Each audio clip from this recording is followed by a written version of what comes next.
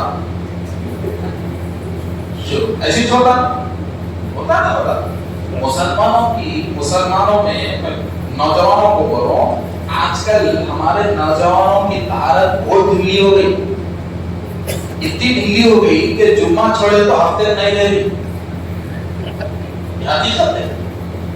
اور کتنا خطرناک نقصان میں آ رہے ہم طہارت سے نہیں رہ کے، وہ بھی بتاؤں گا آپ کو. بہت بڑے نقصان میں آ جا رہے ہیں، بہت بڑے نقصان تقریباً.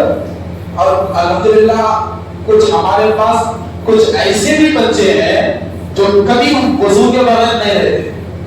ایسے بھی ہمارے پاس سارا سسٹم بگڑا ہوا ہے، نہیں بول سکتے، مگر کچرا بہت جلدی نظر آتا. کچرا بہت جلدی نظر آتا. کہیں کو بولے تو روڈوں پہ پڑا ہوا رہتا. گھر کتنا صاف ہے وہ کوئی بھی نہیں دیکھتا. گھر کے سامنے کچرا کتنا ہے وہ حساب سے گھر اندر کیسا ہے آدمی جانتا. تو ہمارے پاس ایسا کچرا بہت ہے جو طہارت کا خیال نہیں کرتا. اور ایسے بھی بچے ہیں جو کبھی بغیر وضو کے رہنا بھی پسند نہیں کرتے. ایسے بھی بچے ہمارے صفوں میں. تو آپ دیکھو اب پورے پیچھے ہوتے ہٹے کٹے 2 کنٹل سامان اٹھا کے جو ڈی سی ایف میں بیٹھے وہ سب بولتے میں باپ میں وضو سے نہیں، ایک بولتا میں طہارت سے نہیں ہوں، ایک بولتا نہیں رے وہ جمعہ 250 پانی اب تک نہیں آیا، ایک بولتا. تو قرآن اٹھانے کے لیے خوف تیار نہیں ہے نوجوانوں میں. قرآن ایمرجنسی میں چھینے کے لیے مسلم خوف تیار نہیں ہے. دیکھو میں کتنی کمزوری بیان کر رہا ہوں خوف کی، کہ خوف اتنی کمزور ہو چکی ہے کہ ایمرجنسی قرآن کو ہاتھ لگانے کے لیے اس کا جسم تیار نہیں ہے. ایسی حالت ہمارے معاشرے کی ہو چکی ہے، ایسی حالت. تو وہ قرآن کھول لینا. اب وہی بیچارے 60 سال عمر والے، 70 سال عمر والے جن کے بالا پورے پکے، جسم ڈھیلا ہو گیا. اب ایسی آدمی آپ کہیں کو بولے تو اب اللہ کا ڈر اب ان کو ہے، نوجوانوں کو نہیں ہے. اللہ کا ڈر ان لوگوں کو ہے. مسجد کی رونقیں سفید بال والے بنے ہوئے، نوجوان مسجد کی رونق بنا ہوا نہیں ہے، کب بنتا نہیں ہے، بھروسہ نہیں ہے. تو دیکھو میرے دوست وہ بیچارے قرآن کو لے کے بیٹھنا راستہ تمام. اب یہ لوگ پیچھے وہ پلنگ کیسی ہے، باپ گدا کیسا ہے، وہ یہ خیر. اب گھر کو آئے دولہے کے. اب دولہے کی اماں کی سرپرستی پوری رہتی، وہاں دولہے کے بہنا کی سرپرستی پوری رہتی. پورا دیے پوسا دیے، اچھا یہ دیے وہ دیے، یہ دیے. پھوکٹ کے مال پہ ایک بڑھیا بول رہے تھے، خرید کے لائے سو مال بازو والے نے معلوم ہوتا ہے کب خریدا.